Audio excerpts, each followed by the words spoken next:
اتفاجئنا امبارح بالليل، او انا اتفاجئت النهارده الصبح يعني، بس هو الخبر من امبارح بالليل ان ارض اكتوبر اتسحبت. طب اتسحبت ليه يا جماعه؟ قال لك مخالفه لشروط او للبنود العقد اللي تم الاتفاق عليها مع وزاره الاسكان. طب المخالفه فين؟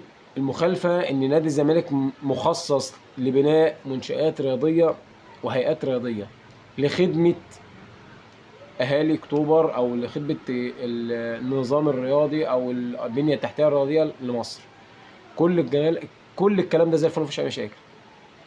فاداره نادي الزمالك عشان تقدر توفر جزء من المبالغ ديت استثمرت في جزء من الارض. رجل اعمال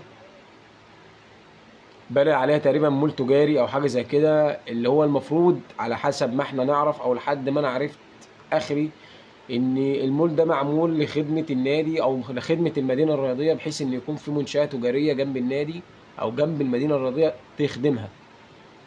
طب فين المشكله؟ محدش عارف. جهاز بتاع 6 اكتوبر سحب من نادي الزمالك الارض.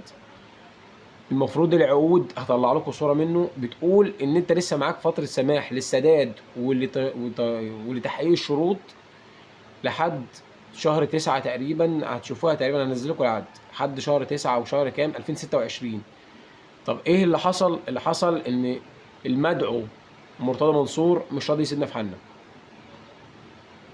عشان الراجل ده انا وصلت لمرحله ما من ان الواحد بيكرهه لا توصف. مرحله لا توصف من كرهي للراجل ده. الراجل ده مصمم يبقى الراجل الاوحد اللي مفيش غيره، اللي عمل كل حاجه لنادي الزمالك، اللي عمل هو كل اللي عمله انه بيهد في نادي الزمالك.